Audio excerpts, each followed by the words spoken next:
Buenas noches, estimados amigos de la trinchera. Este martes estamos nuevamente con ustedes para ver lo que ha pasado durante los últimos días en nuestro país, que por diferentes motivos la coyuntura política se ha acelerado, sea el tema de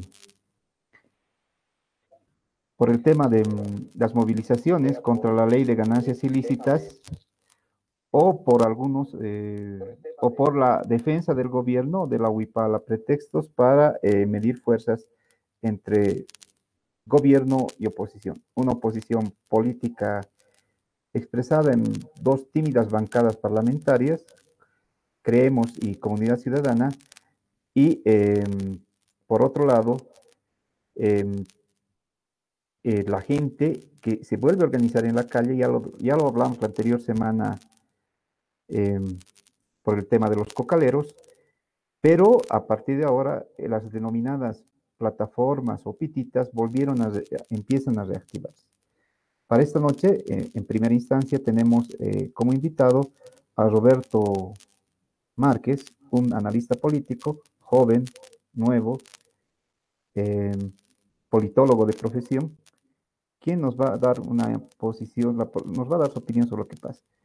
Y esperamos que en minutos más se contacte el diputado de Comunidad Ciudadana, Alejandro Reyes, quien también le preguntaremos sobre lo que está pasando. Pero antes de dar la bienvenida a Roberto, les hablamos del libro de la semana, es Revolución Permanente en Bolivia, un texto de Fernando Molina, el cual puede ser adquirido en librería subterránea. Como verán, es un texto que habla sobre el trotskismo en Bolivia, pues trata de Ayala Mercado, Guillermo Lora y René Zabaleta. Obviamente Zabaleta no era trotskista, pero habla sobre sus aportes también a la revolución permanente en Bolivia. Y sin más, le damos la bienvenida a Roberto. Un gusto tenerte por primera vez en la trinchera y dialogar contigo todos esos cafés que nos hemos tomado ahora, llevarlos a la trinchera. Buenas noches, Roberto, Jorge Roberto, y hacerte la primera pregunta. ¿Qué hubo ayer? ¿Qué hubo hoy? ¿Hacia dónde vamos? ¿Qué tal? ¿Cómo están? Muy buenas noches, Bueno, Pavel. Alejandro también ya se acaba de integrar, Alejandro Reyes, pero igual, reitero la pregunta porque él también nos va a responder lo mismo. ¿Qué hubo ayer? ¿Qué hubo hoy? ¿Y hacia dónde vamos? Bueno, Adelante, Jorge. claro que sí, muy buenas noches, Pavel, y a todos los amigos de Librería Editorial Subterránea. Es un gusto estar compartiendo este espacio y que nos puedan acompañar. Y bueno, básicamente lo que está pasando en el país es que no hemos abandonado esta idea de polarización, que no es algo nuevo, ¿no? Hay algunos analistas y algunos políticos que se asustan de esto. Sin embargo, si debemos de rescatar algo, es a Carlos Montenegro, que en 1943 sacó un texto titulado Nacionalismo y Coloniaje, donde básicamente se empieza a jugar con las ideas de polarización, ¿no? La nación, la antinación, y esto va creando la idea de los buenos y los malos, que lo saben explotar muy hábilmente en esa época, incluso ya en la época revolucionaria, nuestros amigos movimentistas del movimiento nacionalista revolucionario. A partir de ahí en adelante, tal como lo menciona el maestro Cachín Antesana en Bolivia Hoy, una de las revistas que tenía René Zabaleta, en un texto sobre el péndulo ideológico, el péndulo político, nos dice que esta idea del nacionalismo revolucionario es como un péndulo que va girando de izquierda a derecha. Y entonces la sociedad boliviana siempre está en constante polarización, ¿no? Aquí se define quiénes son los buenos, quiénes son los malos en diferentes momentos del tiempo. Y eso es lo que hemos visto tanto el domingo 10 como ayer en el paro cívico. Tanto la población, partidos políticos, jefes de partidos, instituciones públicas como algunos municipios y gobernaciones han tomado posición de algo, en defensa de algo. Y por otro lado, el gobierno central y el movimiento al socialismo han también tomado posición de lo que ellos creen que es cierto. Entonces, el problema acá que lo hemos visto en varios medios de comunicación, donde los personeros y voceros del gobierno han hablado del fracaso del paro, no es si es que el paro cívico tuvo o no tuvo éxito, sino que ya sabes dónde se están posicionando los actores, porque se viene una pelea por el poder a largo plazo y va a ser un desgaste que hay que saber manejarlo por ambos sectores. Hoy día hemos tenido, por ejemplo, la idea del huipalazo, y es muy posible que el movimiento al socialismo esté cometiendo un error. Es tan mal pensada la idea del simbolismo, de lo que se quiere hacer a través de los símbolos, que la huipala está pasando de ser una bandera representativa del Tahuantinsuyo, bla, bla, bla, bla, símbolo nacional, a pasar a ser una bandera con el que puedas identificar a un régimen político y un régimen de gobierno. Y esto a largo plazo les puede pasar una mala jugada que no le están calculando. Es más, me atrevo a decir que en este ámbito polarizado, el gobierno tiene mucho que perder porque básicamente está jugando a contentar a su base social, a sus conmilitones, a sus allegados, a los que piensan igual que ellos, considerando que estamos en una de las crisis económicas más fuertes que tiene el país por motivos de la pandemia. No solamente somos nosotros, sino es el mundo en general, y no está viendo al país en su conjunto. Y por el otro lado, este escenario en el cual se mueve el movimiento al socialismo le da mucha palanca a la oposición. Y aquí la oposición se está jugando algo que es muy interesante. Se está jugando crear una visión de país diferente a la que te está dando el movimiento al socialismo. Entonces, a partir de ahora en adelante, y yo estoy seguro de que vamos a ver muy bien cuáles van a ser los actores que van a empezar a subir como la espuma, tanto para mayo y junio del año que viene, porque ya se está empezando a jugar quiénes tienen poder como tal, quiénes no tienen poder, quiénes van a ser los actores que van a tener palestra dentro del escenario político boliviano. Alejandro, ¿qué pasó ayer? ¿Qué pasó hoy? ¿A dónde vamos? Tu cámara está volcada. ¿Así? ¿Es mejor Así, así? es mejor así. Ah, ya, Eso sí. No, perfecto. no has debido apretar la rotación de tu cámara. ¿Hacia dónde vamos? ¿Qué fue ayer? ¿Qué fue hoy? ¿Y qué camino Bueno, seguimos? bueno, primero, muy buenas noches, Pavel. Gracias por la invitación. Un saludo a Jorge y a todos los que nos están empezando a ver. Yo creo que lo que ha sucedido el día de ayer es bastante simple. Ha pasado casi un año de gobierno, la gente ha empezado a perderle la fe al gobierno y también le ha empezado a perder el miedo de la represión, de la persecución, de la manipulación, de la justicia, ha empezado a perderle el miedo y a recuperar la calle.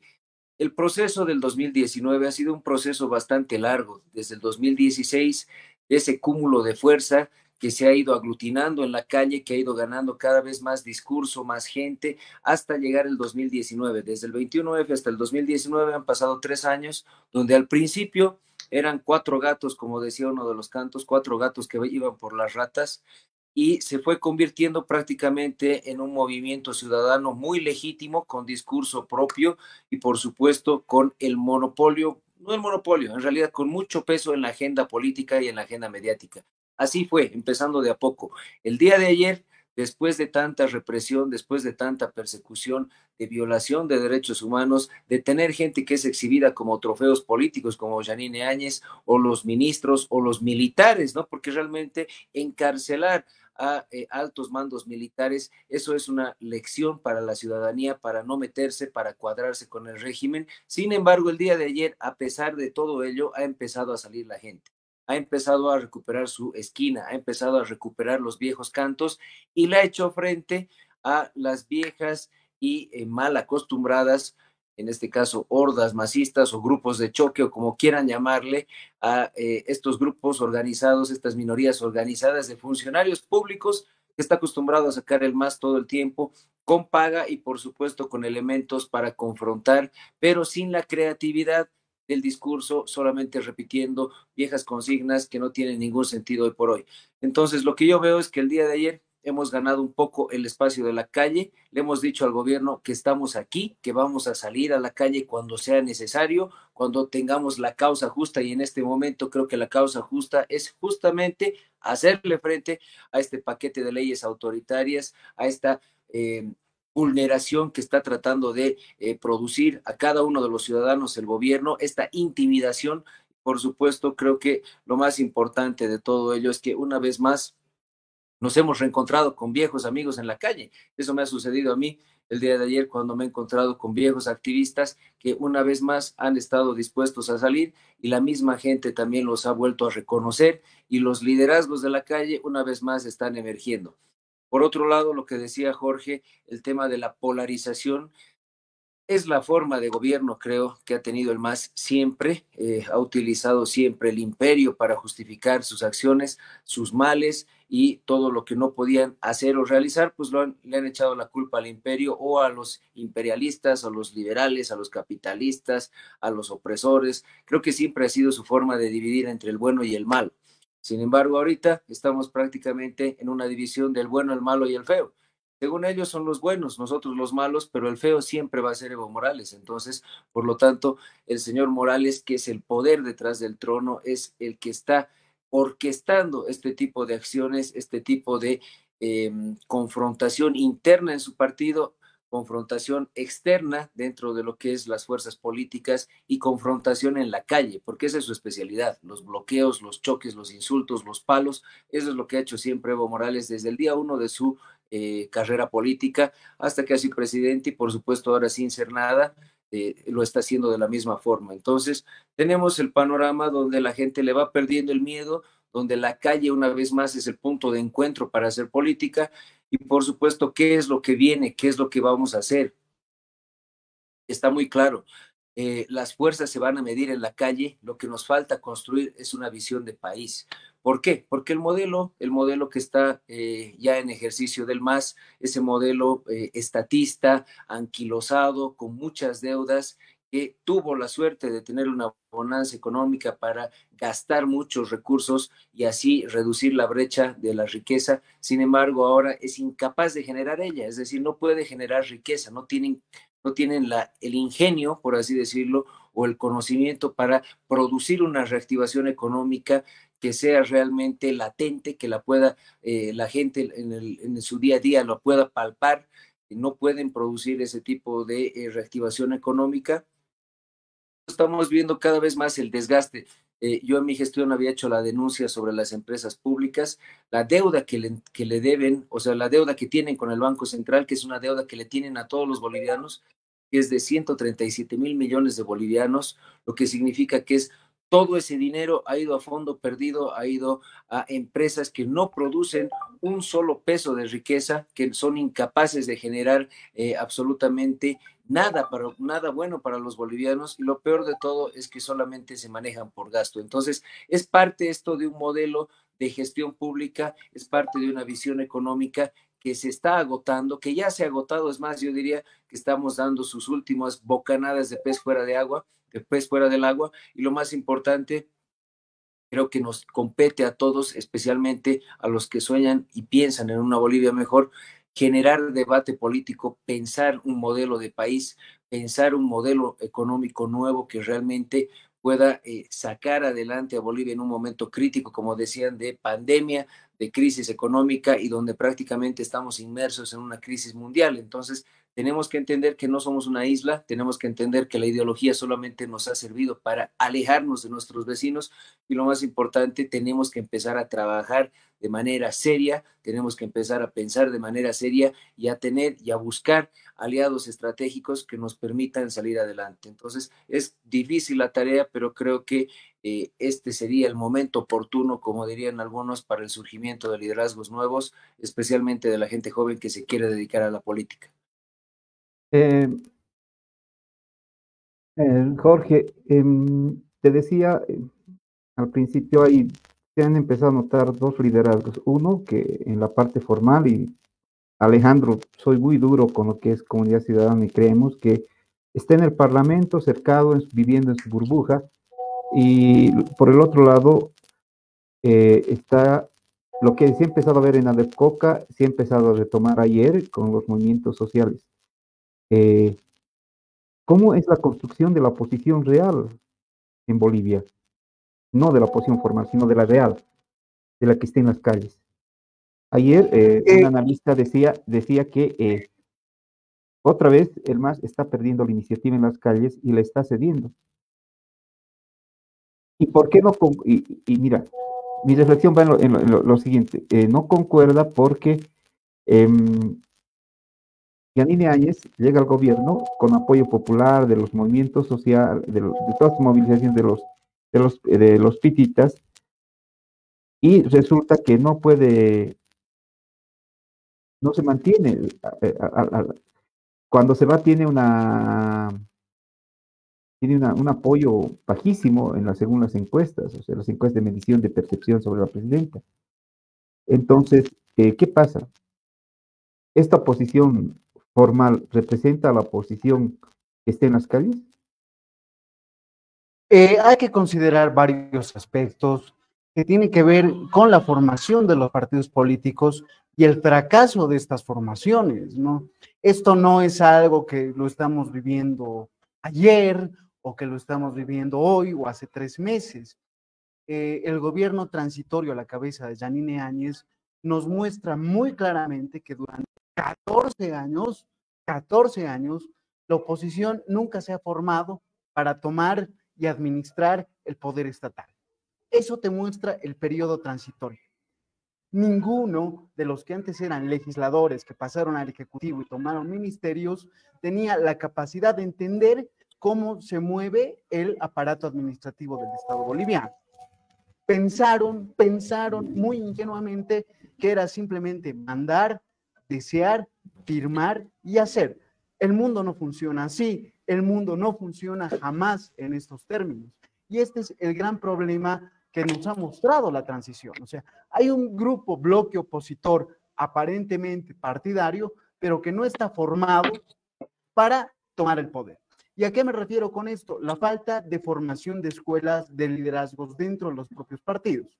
Si en 14 años no han tenido la capacidad de formar algo y cuando llegan por fortuna al gobierno y lo arruinan, es porque jamás en ningún momento han pensado que iban a tener esa suerte. Porque ser opositor fiscalizador o, en otras palabras, hacer escándalo con tal de salir en la tele siendo legislador, donde hay varios ejemplos, desde Murillo en su momento, Barral, Ormachea y demás. La señora Eva, que era no se me fue el apellido, que era de Pando, la señora de Pando. La Carmen Eva González, ¿no? La Carmen Eva González. Sí. Con toda la autoridad de haber cubierto la fuente durante ese periodo legislativo, nunca la vi en las leyes fundamentales aparecer para votar en contra, justificar, solo aparecía para la conferencia de prensa. Exactamente, entonces a eso se acostumbró durante 14 años la oposición, llegó la fortuna, llegaron al gobierno, no sabían qué hacer, no modificaron el aparato del Estado porque no sabían cómo se movía, no, tenían que convivir entre comillas con el enemigo porque no conocían los procesos administrativos, no lo conocían. Ahí empiezan los grandes problemas que tiene la transición como tal en su incapacidad y depender de otros y no poder depender de uno mismo. Lo mismo pasa ahora con los actuales partidos de oposición, que en el ámbito más general lo que te demuestran es que son clubes de amigos, ¿no? El club de amigos de A y el club de amigos de B. Obviamente, para ser optimista, y eso que Voltaire crea el término haciéndose la burla de Goethe, que decía que vivimos en el mejor de los mundos posibles, están en formación. Y ojalá en algún momento esta formación se pueda ver y empiecen a tener luces, porque todos los proyectos de poder llevan como mínimo una década incubando. El MNR se crea el 7 de junio del 42 y toman el poder el 52. El MIR el 71 para tomar el poder el 89. No es un proceso que uno dice, sí, yo soy candidato, la mejor opción, voten por mí y ganas automáticamente. No se puede, porque tienes que trabajar con tu militancia para por lo menos hacer control electoral en la mayor parte del territorio nacional. Y ese músculo lo tiene el MAS, cosa que no lo tiene el resto del partido. Y aquí hay esta dicotomía. Al final, en algún punto, la gente que no le gusta el MAS, que no quiere al MAS y que espera otra visión de país, tiene que salir a la calle, ya que lamentablemente los representantes no dan la talla, aunque ya supongo que con estas movilizaciones ya deben tener más o menos una lista en borrador de lo que quiere la población y ya deberían ir trabajando en un proyecto país y en una visión de país, porque el descontento está ahí. Lo que no hay es un partido que pueda cazar y agarrar ese descontento. Aquí se necesitan ideólogos, aquí se necesita gente que trabaje en territorio, aquí se necesita plata, porque nada es gratis. O sea, hacer un partido y mantener un partido es caro, es un gasto. Hay empresarios que tienen partidos, pero que no quieren gastar. Bueno, ya hemos visto cómo les va, pero esa es la realidad. Mientras la oposición partidaria no tenga la capacidad de agarrar todo ese descontento de la población y todos esos pedidos de la población y hacer eco de ellos independientemente del Parlamento, sino que a partir de ellos formar una visión de país, la gente se va a ver obligada a salir a la calle porque nadie está captando esto que lo está pidiendo a gritos. Alejandro, ustedes, ¿por qué no coordinan, por qué no llegan a unirse con la calle? O sea, exceptuando acciones individuales, y destaco, digamos, la participación del José María Ormachea, no vi mayor acción con los cocaleros, y ayer también él subiendo por sus redes, activando, pero no vi más. Pareciera que ese tercio de asambleístas de la oposición es invisible e inexistente. ¿Por qué?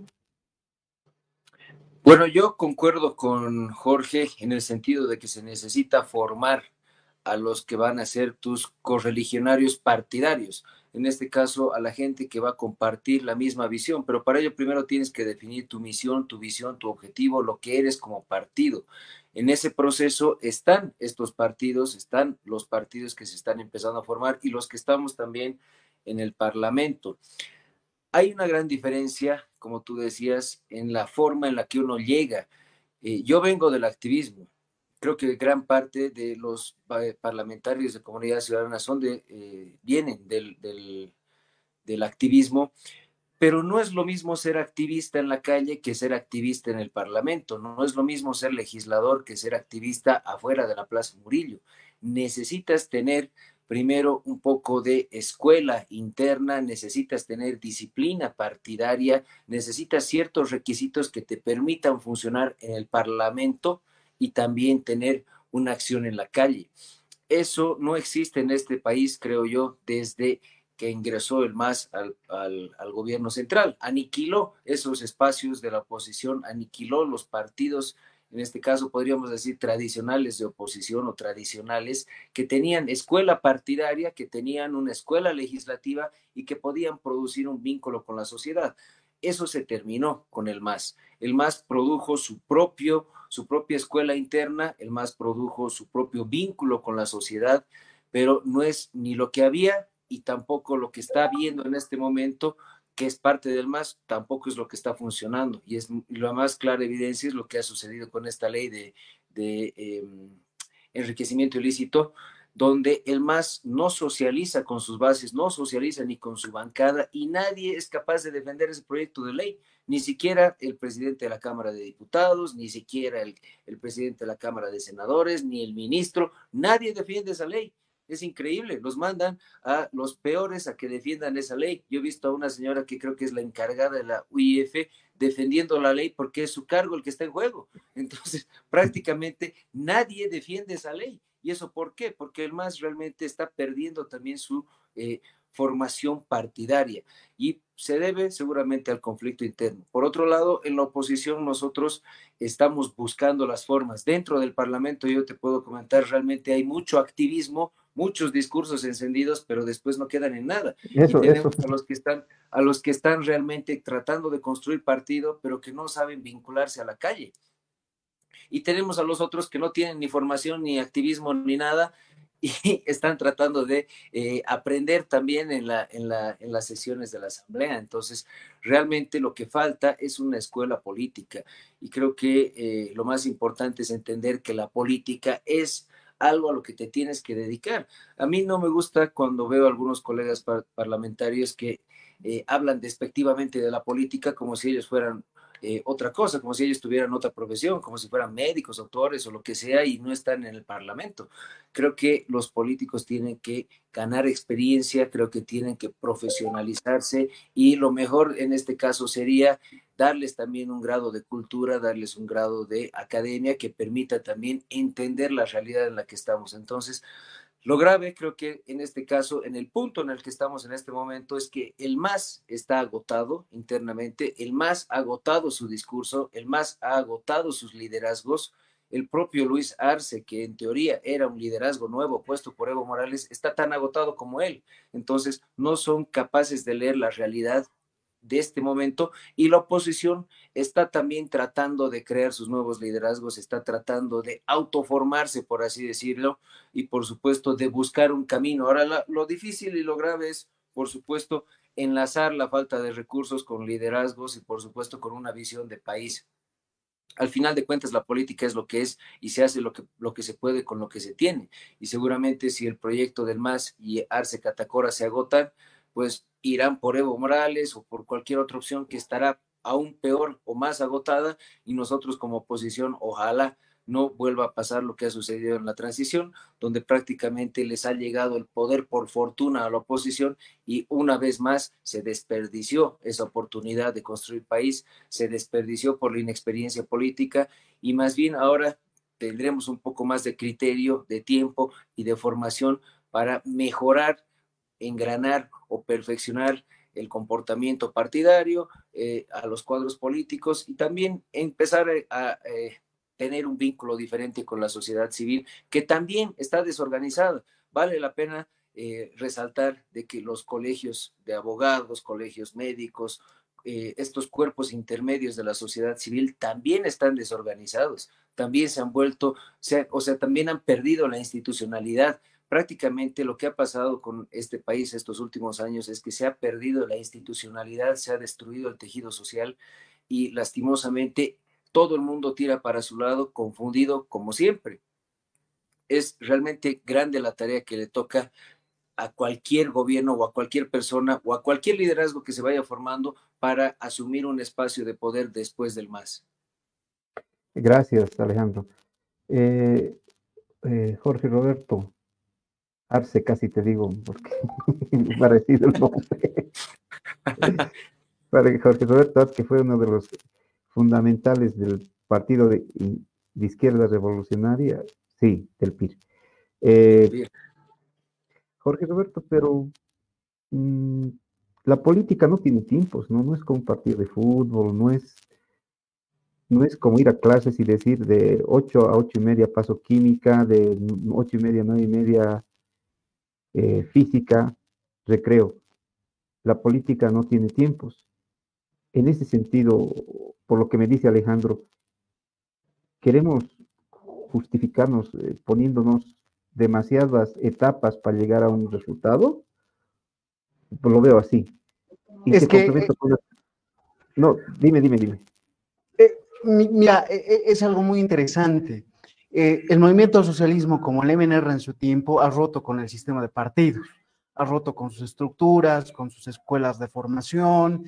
Octubre de 2003 ha quemado las casas icónicas de los partidos como tal, de la Casa de la Democracia, ahí cerca a la terminal en La Montes, la Casa Rosada en San Pedro. O sea, ha acabado con absolutamente todo, como lo hizo el MNR con el Partido Liberal, como lo hizo con el PIR, etcétera, etcétera, etcétera. De ruptura donde hay uno que es el más fuerte de toditos. Sin embargo, aquí la idea es rearticular lo que hay o articular algo nuevo. Ahora, yo me manejo esta idea. Me permites un paréntesis, Roberto. Y ese algo nuevo pasará por Iván Arias, por Eva Copa, no creo por Fred Reyes Villa, pasará por Yali, pasará por Damián Condori. Algo nuevo, Camacho, no quiere decir que Camacho también. Que el personaje sea nuevo, ¿no ves? Sea bien nuevo.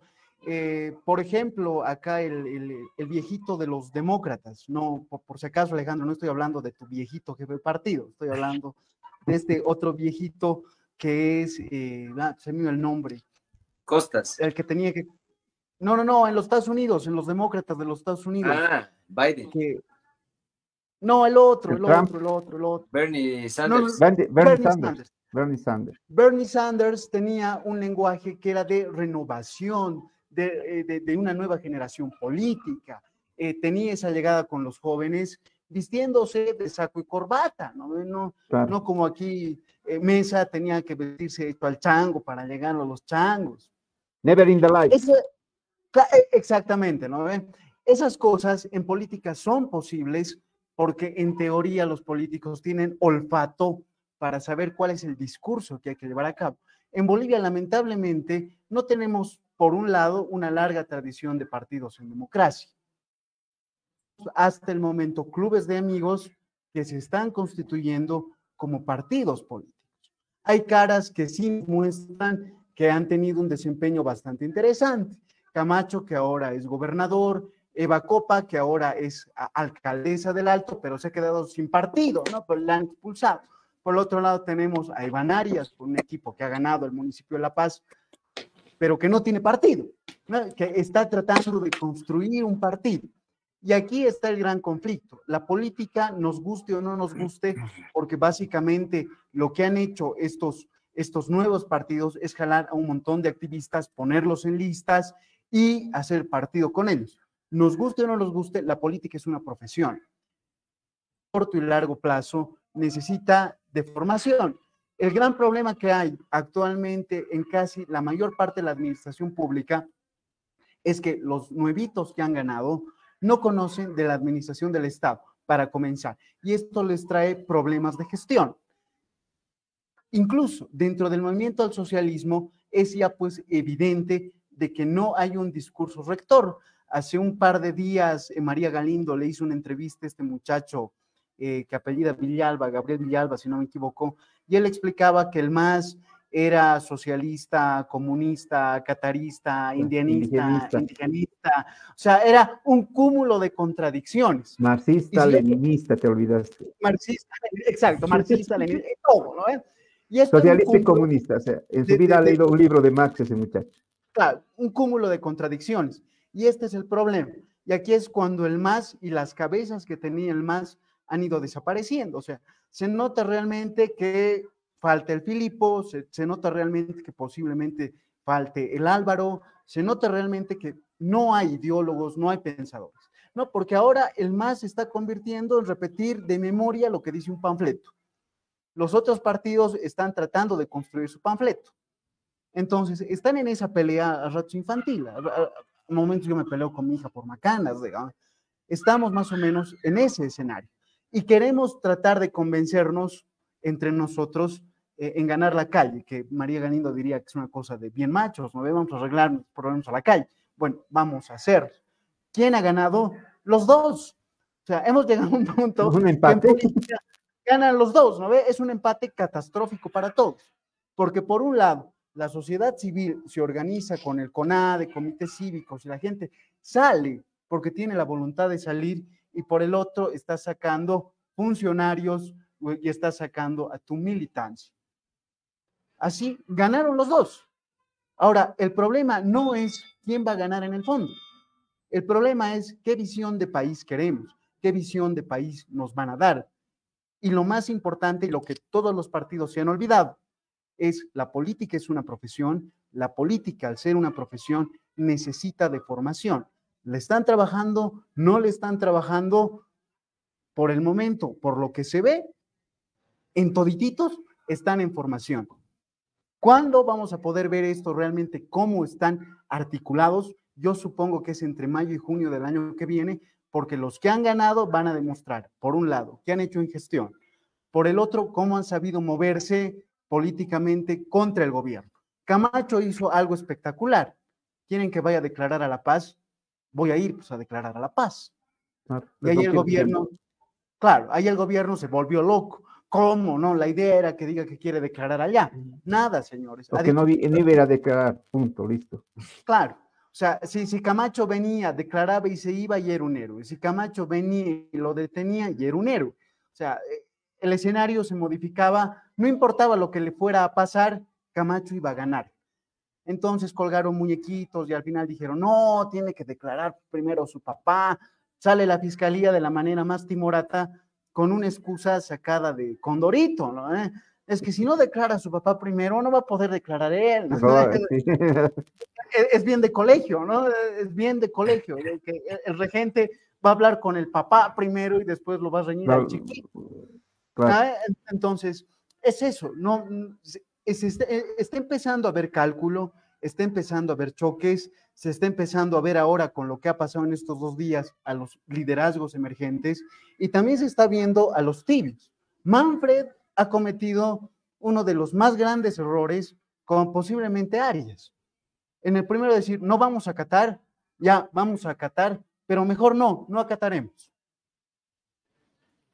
Ahí, cuando no tienes una posición certera, Maquiavelo te diría que ya te has ganado fama de amigo inútil, de enemigo débil, de que no importa quién gane, igual nomás te van a agarrar a guaracazos, ¿no ves? O sea, ya no importa, eres un trofeo del vencedor, no importa quién gane.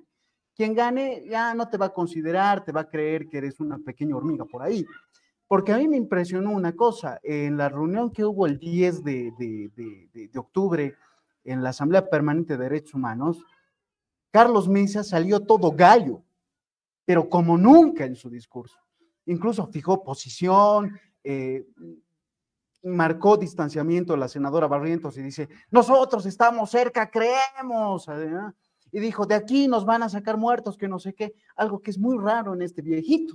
Entonces, ya el tablero está posesionado, ya se sabe que en el oriente está uno de los bastiones más fuertes contra el régimen, no solamente discursivo, sino que de acción, y está el resto de fichas en el país que en algún momento va a tener que tomar posición, ya sea por el gobierno central o por la oposición. Y en este tiempo, hasta el 2025, se tienen que conformar partidos como tal. Tienen que, por lo menos para la próxima elección nacional, tener la capacidad de hacer control electoral. Y eso es pues algo muy complicado, que no es fácil, porque eso merece formación. Y te pongo un ejemplo, ¿no? Pues no es invento mío.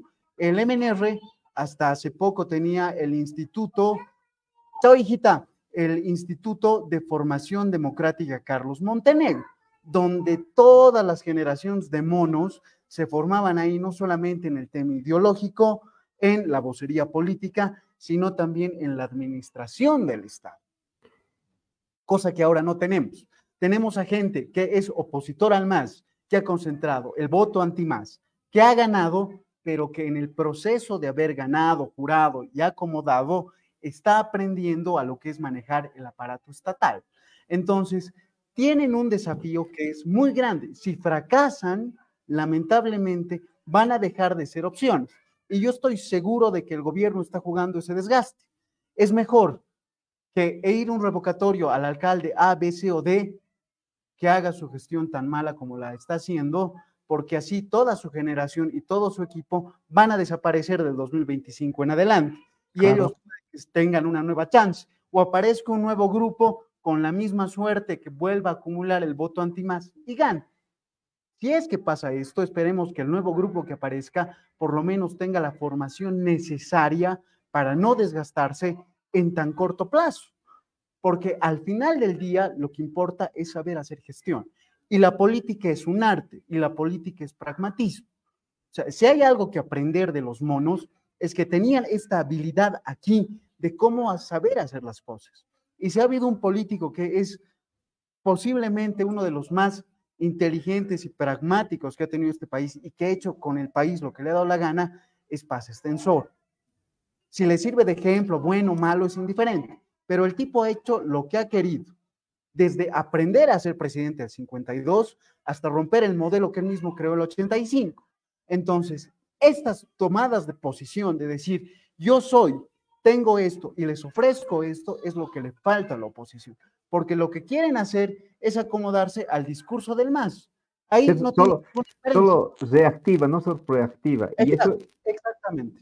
Claro, y esa es la herencia de demócratas, por ejemplo, que durante el tiempo que han sido oposición parlamentaria han sido reactivos, nunca proactivos, nunca porque, sobre pretexto su complejo de inferioridad de que somos pocos y nadie nos quiere. Oye, Marcelo Quiroga Santa Cruz tenía 5 diputados, hizo vibrar un parlamento totalmente en contra.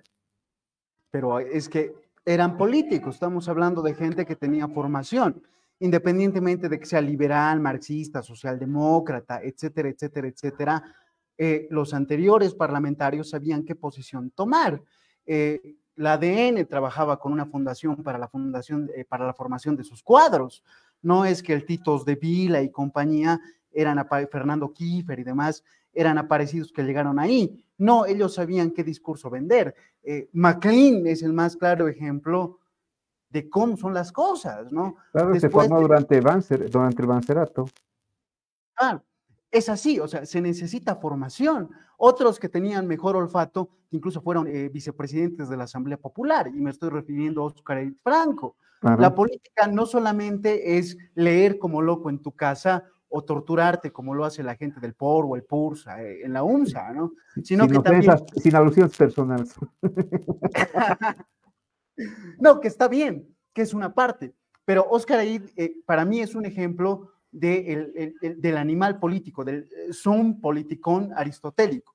No solamente es saber lo que te dice la teoría, sino también saber moverte en la cancha y cómo son las reglas del juego.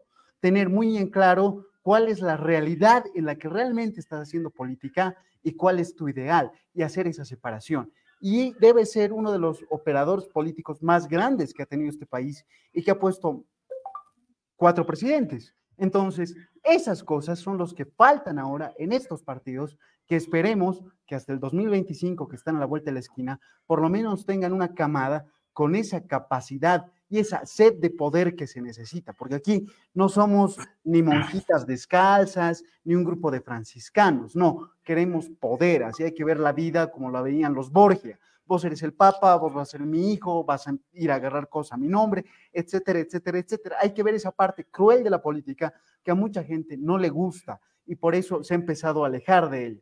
Sin embargo, esas son las reglas del juego y el príncipe debe ser militar y político y filósofo. Así lo describía Maquiavelo. Así nomás. Alejandro, ¿tú crees que como están, lleguen al 25, se fortalezcan o van a mantenerse siendo un statu quo en la Asamblea Legislativa? ¿Y qué pasa si empieza a jugar a las destituyentes, digo, revocatorios, a los procesos revocatorios? Bueno, yo creo que el MAS en principio ha buscado una estrategia muy parecida a la del 2009, ¿no? De empezar a desgastar a la oposición, de dividirla y por supuesto no se ha llegado a un punto como el punto del Hotel de las Américas, donde prácticamente por la fuerza se ha desmontado a la oposición y se ha podido gobernar un buen tiempo, prácticamente con opositores completamente funcionales. Han buscado la funcionalidad de los opositores. Yo creo que Santa Cruz ha sido o es realmente la piedra en el zapato de Arce y de Evo, porque creo que se han puesto fuertes y tal vez el hecho de que Camacho sea tan temerario no permite que ellos calculen cómo van a tratarlo, ¿no es cierto? Porque Costas ciertamente era mucho más, no sé si político o realmente no tan, ¿cómo diría? No tan temerario, no era tan temerario, era mucho más calculador. Entonces, en ese juego, además que obviamente Camacho tiene asesores que conocen muy bien al MAS, entonces no están sabiendo cómo lograr funcionalizar a la oposición. Por otro lado, este discurso de polarización obviamente nos obliga a tomar una posición. ¿Estás con ellos o estás con nosotros? ¿No es cierto? Y los que están al medio, pues por lo general son los que están fregados, son los que cualquier rato se caen más rápido que ninguno, ¿no es cierto? Lo que pasa con el alcalde de La Paz, Cochabamba, que está así, ¿no? Que lo dejan ahí entre que sí, que no, y realmente no se sabe cuál va a ser el futuro del alcalde, a pesar de que tiene muy buena gestión. Aquí realmente no sé si importa la gestión pública o realmente es todo política en este país, ¿no? Porque Cochabamba viene de tener unos alcaldes nefastos, de tener un último alcalde que ha estado más en la prisión que en la alcaldía. Entonces, pero acuérdate que la mayoría de la derecha decía el principio de la renovación empieza con leyes. Y te muestro las publicaciones del 2015. Y mira dónde los fue realmente nefasto, fue malísimo. O sea, realmente se llevó una generación de políticos de su tanda. Entonces, realmente lo que pasó es que Cochabamba viene de tan malos alcaldes, de tan mala gestión. Ahora llega Manfred, empieza a hacer gestión, pero tampoco le sirve. Tampoco le sirve para tener poder, para poder cimentar su espacio, para poder hacer gestión y proyectarse. Realmente sigue dependiendo del poder político, en este caso del poder central. Lo que pasa es que realmente no sabemos cuál es la realidad y cómo nos va a servir frente a este caso el adversario que vendría a ser el MAS. No sabemos cómo va a reaccionar con cualquiera de los que está empezando a funcionalizar o tratar de cooptar o simplemente eliminar o erradicar prácticamente como ha querido hacer con Adepcoca. Prácticamente han querido erradicar a Adepcoca de sus adversarios y les ha salido el tiro por la culata. Entonces, el MAS no entiende, no sabe cómo va a actuar y tal vez todo esto recae en la personalidad de Arce Catacora. Arce Catacora es un funcionario público. Arce Catacora no es un político. Arce Catacora no tiene una visión política. Probablemente no tenga ni hambre política. Es solamente un funcionario que debe trabajar de 8 a 6 o de 8 a 5 y después el resto del día pues debe estar viendo tele o quién sabe qué hace, ¿no? Se disfraza en alguno de esos eventos, pero no es un político, él no tiene una visión política, él prácticamente repite el Tiene liderazgo. clases de guitarra, tiene clases de guitarra. Claro, clases de guitarra, ¿qué hará? ¿No? O sea, debe tener mucho tiempo libre, pero por eso también la confusión del MAS, que no sabe cómo actuar. Yo veo que el propio gobierno es timorato para actuar, ¿no es cierto? Duda, es el principio de la duda del propio Arce. Ahora, el que presiona por detrás, por supuesto que es Evo Morales, que es el político de ese partido. Ni siquiera ya Álvaro García Linera, que como decía Jorge, es la falta o la carencia de ideología del partido y por eso se ha vuelto tan pragmático, tan poderista, ¿no? O sea, solo buscan poder, poder, poder, poder y reproducir el poder y no les importa cómo. Entonces, están y estamos empantanados en un punto donde realmente ninguno tiene norte. Vuelvo a decir, nadie tiene norte. Lo importante aquí es que está pasando el tiempo. Pasa el tiempo, es a media gestión y nadie hace nada. Entonces, prácticamente la sociedad civil es la que paga las consecuencias. La reactivación económica no va a existir en este país. La vacunación masiva se va a producir gracias al mecanismo COVAX, que nos van a donar cada vez más vacunas y nos vamos a poder vacunar gracias al imperio. Entonces, prácticamente nadie hace gestión aquí. No importa la gestión, solo importa la política, solo importa el discurso político. Entonces, a ese punto estamos llegando. Ahora, ciertamente, después de un espacio o de un tiempo, de un momento tan polarizado, la gente busca recuperar la cordura o el sentido común y va a buscar otro tipo de liderazgo seguramente más adelante y para el 2025 habrá que ver cuál es el requerimiento de la sociedad civil. Habrá que ver realmente si Evo Morales tendrá opciones o no tendrá opciones, si Arce Catacora es una opción incluso dentro de su partido y si la oposición ha logrado aglutinar algo.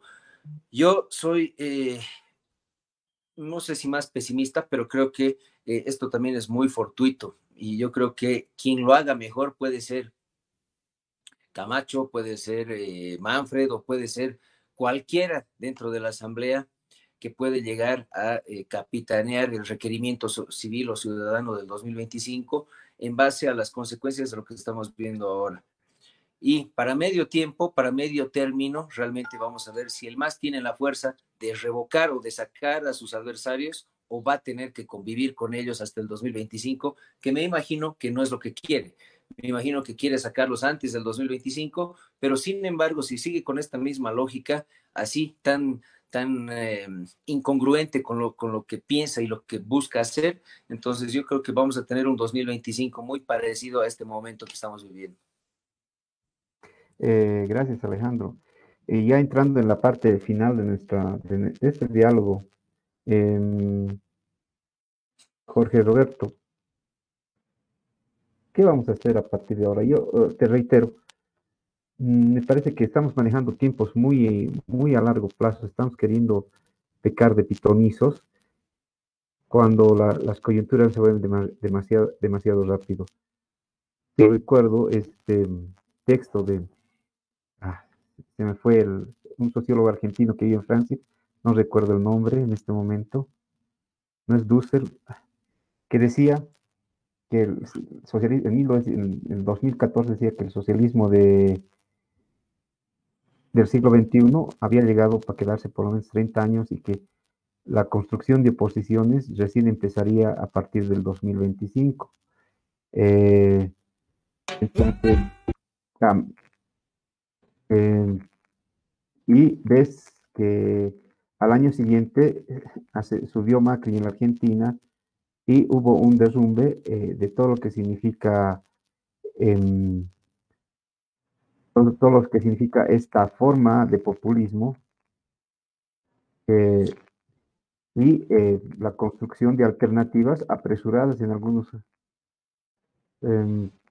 en algunos casos y mal llevadas o mal entendidas en otros, que ha hecho que vuelva estas opciones, no con la fuerza de antes, con una habilidad más marcada, si bien con un apoyo alto, pero no un apoyo fuerte como digamos lo fue em, el 2000, el 2000, el 2006 Evo Morales o lo en Argentina el 2002 Kirchner.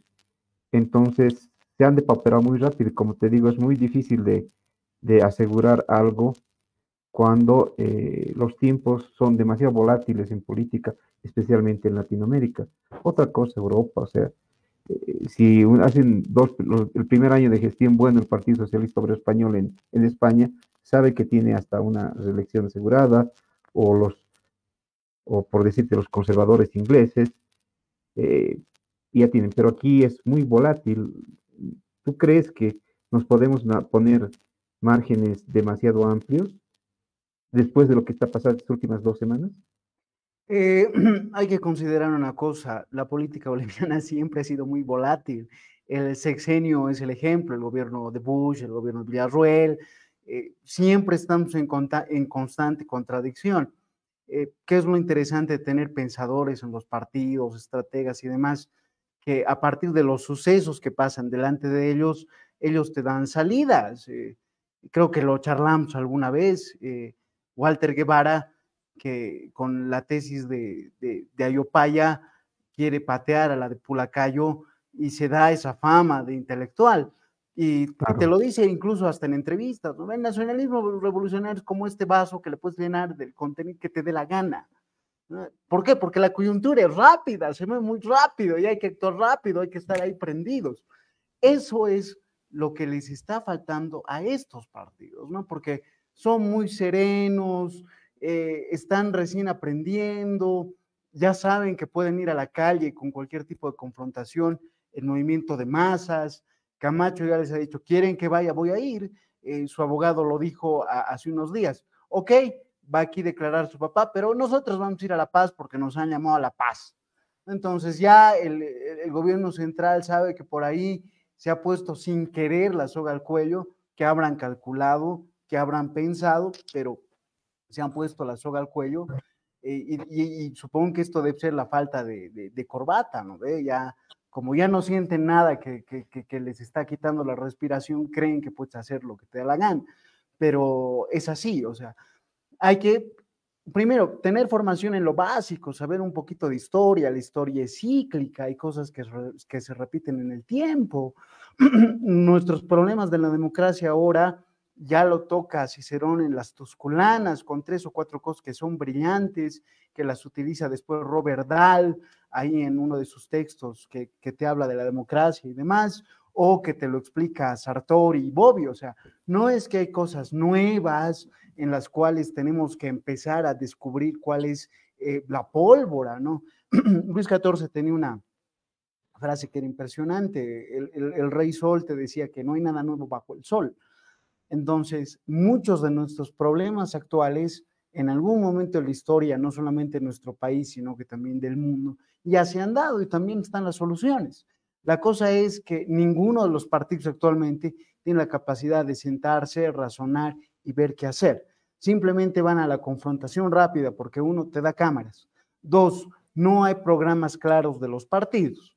O sea, vamos a salir adelante, vivir bien, el bien común, cosas que son vacías de contenido, pero que son eslóganes que con el paso del tiempo se gastan, ¿no? Como no tienes cómo llenar estas cosas, tarde o temprano se van a gastar.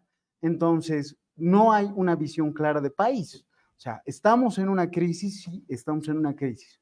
¿Todos nosotros lo sabemos? Sí, todos nosotros lo sabemos. ¿Qué hay que hacer? Y esto le diría al gobierno de don Lucho de Vilucho, que por cierto lo de Debilucho lo dijo el diputado Reyes en una entrevista a NF, si no me equivoco, que hay que ver la realidad de cómo funciona el mundo, ¿no? En la China y en Vietnam, las fotos de Mao y de Ho Chi Minh están ahí de adorno en el tema económico. Sí, así es. ¿No? Entonces, tienes que llegar pues a esa capacidad de ver cómo el mundo funciona, porque algo deben estar haciendo bien los chinos y los vietnamitas, pero somos pues bien románticos, tenemos a nuestros héroes revolucionarios, Ayala, Lora, Zabaleta, y no tenemos más referentes. Creemos todavía en el marxismo-leninismo, en que el Estado lo puede regular absolutamente todo, cuando el mundo de verdad, o sea, ya, digamos que países socialistas revolucionarios están en otra onda y tenían que ser asiáticos. Ha llegado un momento en decir, oye, o nos morimos de hambre o abrimos el mercado y nos ponemos a producir. Punto final, hagamos esto, ¿vale la pena? Sí, lo están haciendo. China es la fábrica del mundo, como la India es la fábrica de medicamentos del mundo, como Vietnam es una de las potencias económicas del Asia, como puede serlo Corea del Sur o como puede serlo Japón, independientemente del punto ideológico de donde queramos verlo. La globalización, la realidad te obliga a tomar decisiones. Y lo que yo no me explico es por qué todavía estamos en los romanticismos, o bueno, es fácil de explicar, somos latinoamericanos, tenemos un corazoncito, sentimos mucho primero y después razonamos. Esto lo dice Jesús Mosterín en la filosofía de la cultura, si no me equivoco. Este es uno de nuestros grandes problemas. Nos dejamos llevar mucho por el corazón, pero y eso nos empieza a obnubilar de la realidad.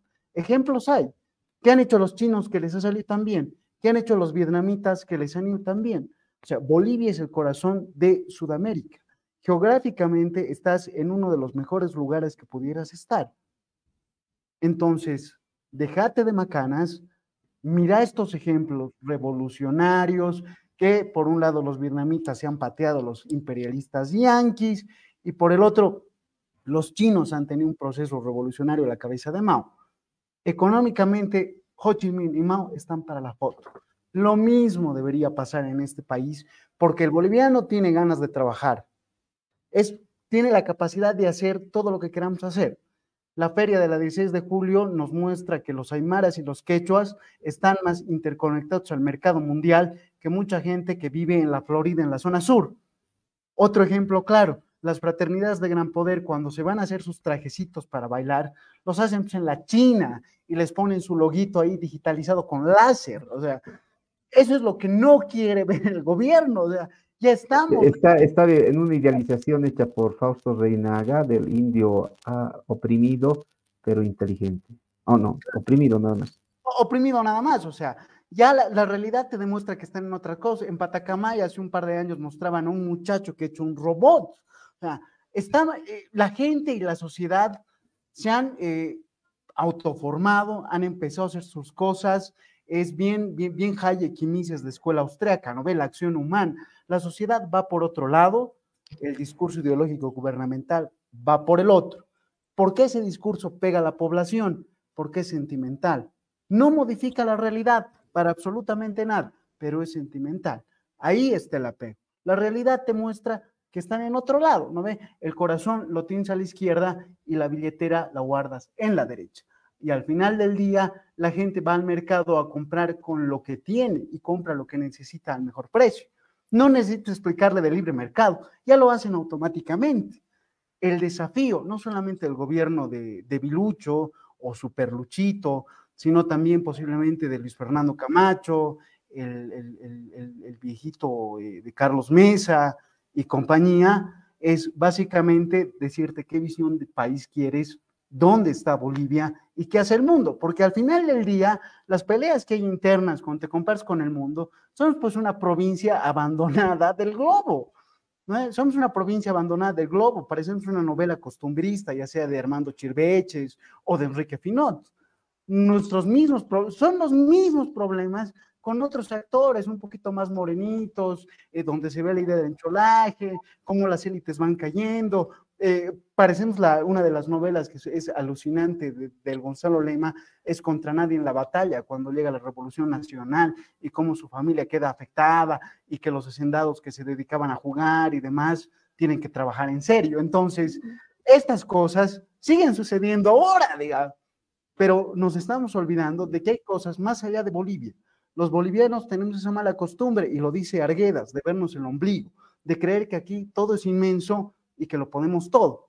Y para ya ir terminando y cerrando mi participación, es verdad que Alejandro... Lora decía que los intelectuales bolivianos no producen nada porque temen a la crítica de ellos mismos y ir contra esa casta que se han hecho de amigos, y criticar a alguien es perder un amigo. Eso decía Lora. Y creo que razón tenía. Es que al final son mitos, ¿no? No sabemos si en verdad son buenos o no. Muy poca gente ha leído a Sergio Almaraz. Si uno lee a Almaraz, dice, oye, las élites y los líderes de este país no conocen este país, ¿no? Están viviendo en ideales que son imposibles de realizar, cuando la realidad te demuestra otra cosa. Entonces, ya para ir terminando y cerrando, como ya me acuerdo del sociólogo Pierre Bourdieu. Al Piercito. Ya para ir cerrando, cuando veíamos el caso de Cochabamba, por ejemplo, de los pésimos alcaldes que han tenido y los golpes que se han dado en Cochabamba en el tema municipal. Y aquí creo que hay que recuperar algo de Alcides Árguedas. Y tenemos que ser muy conscientes con esto. El problema de Cochabamba es que tiene cochabambinos, pues, ¿no? Entonces, ni modo, o sea, hay que tomar la realidad tal como es. O sea, Pueblo Enfermo es un texto moral que, quieras o no, nos muestra cómo somos, que somos a veces desconfiados, que no queremos al otro, que somos egoístas, que otros son un poquito más abiertos y de buen corazón. Y ahí está esa pluriculturalidad, plurimultinacionalidad, plurimultitutifruti, todo lo que queramos, pero que tampoco nos entendemos. O sea, John Prats ha venido a estudiar este país, nadie lo ha leído y no entienden Bolivia. John Prats decía que nuestra diversidad es lo más grande que hay, muy parecida a la de España, muy parecida a los de los Estados Unidos. Lo malo es que el boliviano cree pues que aquí está todo y que el mundo termina y acaba aquí. Aquí somos el centro del mundo y no nos hemos dado cuenta. Claro, y cuando rompamos eso y veamos cómo funciona el mundo de verdad, porque el boliviano es muy trabajador en lo que sea, vamos a sacar este país adelante. Si seguimos con los romanticismos de que la revolución por aquí, o los dogmas, no importa que sean de izquierda, de derecha, de centro, de lo que sea, vamos a estar metidos en esta misma novela con otros actores, ¿no? Ya no va a estar Enrique Fernández y Castilla de la novela de Chirveches, pero posiblemente esté, no sé, José Manuel, el honorable José Manuel Ormachea, por un lado, o tengamos a Jerjes Mercado por el otro. Hay que empezar a ver al mundo, hay que ver cómo el mundo funciona. O al diputado Yuja que cree que todos no hemos vencido el primero básico cuando da sus explicaciones. Claro, o al Juanito, o al procurador, o sea, tenemos que ir a vernos más allá. Basta de defendernos entre nosotros y decirnos tú eres bueno, tú eres malo. No digo que eso esté mal, eso es tomar posición, pero el mundo tiene su lógica en la cual nosotros estamos muy alejados. Y si queremos realmente un país mejor, tenemos que ver cómo funcionan las cosas. Queremos hacer un auto, queremos construir un carro, y esta es la historia de Bolivia, queremos construir un carro, pero todavía no hemos descubierto las ruedas. Así nunca vamos a avanzar hacia ningún lado. Y lo único que vamos a hacer es echarnos culpas. Gracias, Jorge Roberto. Es un gusto siempre hablar contigo. Alejandro, ¿qué va a ser nuestra posición? ¿Cómo va a sobrevivir? Bueno, yo creo que el boliviano va a seguir sobreviviendo. Como decía Jorge, la muestra de lo que es la Feria 16 de julio es que realmente está dislocado el funcionamiento del boliviano de su clase política, de su casta política. La 16 de julio es un ejemplo a nivel mundial del verdadero liberalismo, ¿no? Nada regula la 16 de julio. No hay impuestos, no hay municipio, es el puro mercado que se regula, el intercambio comercial en sí más claro que en ningún lugar del país. Entonces, prácticamente, y está en La Paz, o sea, está en el centro político, ¿no es cierto? Tienes ahí las prácticas más liberales versus el gobierno más populista con un gobierno socialista. Entonces, prácticamente la gente vive y sigue haciendo sus cosas. y ciertamente necesita cubrir algunas necesidades que el gobierno cada vez deja de cubrirlas. La salud, por ejemplo, es algo muy importante. Ni la 16 de julio ni ningún espacio así logra funcionar si no garantizas la salud y en este caso si no garantizas las vacunas contra el COVID.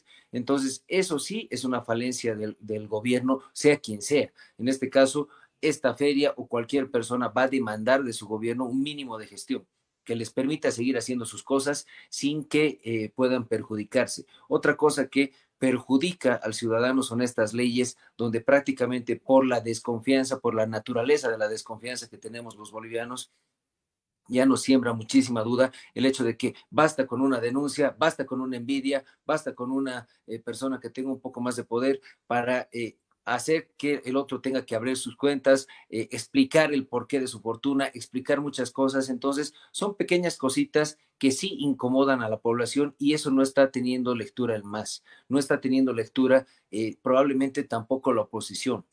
Lo que nosotros tenemos que hacer ciertamente es pensar un modelo de país, entender cómo está creciendo la propia, en este caso, el propio crecimiento urbano, el propio crecimiento poblacional de la ciudadanía y es por eso muy necesario también el tema del censo, porque vamos a entender realmente qué tipo de población tenemos, si tenemos jóvenes, si tenemos viejos, si tenemos millennials, pandemials o lo que sea que se llamen, ¿no es cierto? Pero lo importante es saber cuál es nuestra población más fuerte y cuáles son sus demandas y qué es lo que van a querer y qué es lo que le van a pedir al Estado, en este caso, más adelante. Es por eso que es muy importante entender la realidad que estamos viviendo, tener sintonía con la sociedad civil, que es algo que se ha ido perdiendo y creo que la pandemia nos ha aislado aún más, así a acciones a través de Zoom, de Facebook, o sea, este tipo de las redes sociales de contacto nos ha aislado en realidad un poco o bastante de lo que es la seguridad Alejandro, social. disculpa que Entonces, te corte. ¿Tú no crees que el MAS se jugó el todo por el todo el año pasado con el bloqueo, con todo, y sobre todo con tener un candidato que salía a las calles? ¿No crees que si Mesa se animaba, pese a la pandemia, pese al riesgo que significaba, podía revertir o podía tener un mejor resultado? Yo creo que se han jugado muchos factores. Yo no quiero echar tantas culpas, pero creo que la transición ha tenido muchísimo que ver en la vuelta del MAS. ¿Por qué? Porque la gente ciertamente se cansó de un político, de una figura de un político, de una que representaba más el pasado, que representaba otros vicios que tenía la política antes. Le hemos otorgado al MAS la capacidad de recuperar su discurso primario. O sea, el primer discurso con el que subió Evo Morales les hemos entregado en bandeja de plata en la transición. Entonces, los errores de la transición, más allá de que Mesa salga o no salga a la calle, creo que esos son los errores que han hecho que el MAS vuelva. Pero eso no significa que la gente no reflexione. Por eso te vuelvo a decir, las pequeñas cosas que perjudican el día a día de la gente hacen que reflexione. Y ciertamente ya no quieren saber de políticos antiguos. Sí, y tampoco quieren saber de los políticos que están ejerciendo el poder ahora porque son los mismos tipos a los que los han sacado el 2019, justamente por corruptos, por hacer fraude, por manejar el gobierno durante tanto tiempo y no lograr nada. Entonces, por eso es el momento tal vez más propicio y más oportuno de generar una visión de país, de generar liderazgos nuevos, porque la gente no se va a confundir dos veces, no va a volver al pasado una vez más, no va a volver al vicio o al recuerdo de lo bueno que había antes, sino que esta vez creo que hay que darle una oportunidad a una propuesta nueva y prácticamente terminar de cerrar un ciclo. Los ciclos no se cierran de un día al otro, siempre hay unas pequeñas regresiones y creo que la transición ha cerrado el ciclo de Evo Morales, hay una regresión del MAS, pero creo que más adelante o en los próximos años podemos terminar de cerrar el ciclo de este gobierno populista socialista y por supuesto reencauzar la democracia, reinstitucionalizar el país y yo creo que darle forma también a los partidos políticos y a los liderazgos nuevos y reeducar a la población. Creo que lo más importante aquí es educar a la población en valores democráticos, porque si no vamos a tener siempre un intento de caudillo que trate de volver al poder. Entonces, creo que ahí está el reto, entender el día a día de la gente, entender que a mucha de la gente no le importa la política, es más, preferiría escuchar o mirar la farándula que ver los problemas de la política. Creo que en todo caso, los políticos terminan convirtiéndose en los faranduleros, ¿no es cierto? En la gente que es prácticamente la farándula. Creo que no tenemos una farándula tan grande como en otros países y por eso creo que los políticos o los problemas políticos van supliendo esa necesidad de chisme, esa necesidad de show que tiene la gente en su día a día. Pero en todo caso, lo más importante es eso, empezar a entender que la gente funciona con mínimo de cosas y necesidades que tiene que satisfacer el Estado o simplemente estás perjudicándole la vida a la gente. En base a eso podemos construir, en base a eso creo que la gente le va a dar la oportunidad a políticos nuevos y creo que en este ciclo que se está terminando, que es el ciclo del MAS de la izquierda populista, creo que es importante trabajar en un modelo de país que nos permita engranar ahora sí las necesidades de las regiones, las necesidades de los jóvenes y mirarnos internamente cómo somos, en cómo estamos creciendo y en qué se basa la pirámide poblacional del país. Gracias, Alejandro. Gracias, Jorge Roberto. Como siempre, las puertas de la trinchera, bueno, esta trinchera está abierta, es un diálogo sin tapabocas, y a las personas que nos escriben, nos preguntan por qué no hay gente del MAS, todas las semanas tratamos de ubicar a alguien del MAS, del movimiento al socialismo, sea dirigente, vocero, militante que quiera hablar, pero lamentablemente no lo quieren hacer por uno u otro motivo, pretexto, argumento o compromiso. Agradecerles nuevamente a los invitados Jorge Roberto Márquez Merubia y Alejandro Reyes, diputado por Comunidad Ciudadana, y recordarles que el libro de la semana es La Revolución Permanente en Bolivia de Fernando Molina, que analiza en una primera parte, la parte teórica sobre Marx, Lenin, Trotsky, sobre la Revolución Permanente y Gramsci, y en la segunda parte se dedica a una pequeña esbozo biográfico de Ayala Mercado, y también podríamos decir, cuasi debate con Guillermo Lora. Y la última parte la dedica al aporte de René Zabaleta Mercado sobre el tema de la revolución permanente. Ha sido un gusto, y nos encontramos obviamente en Librería Subterránea, Avenida Mariscal Santa Cruz, ingresando por el pasaje por el Ministerio de Economía, y las graditas están al lado de la puerta del Ministerio de Economía, o por la Cámara de Comercio al lado de la Mutual, la primera. Gracias a nuestros invitados y gracias a las personas que nos siguieron. Y será hasta el próximo miércoles en que tengamos una nueva trinchera, un diálogo sin tapabocas. Buenas noches, gracias. Gracias.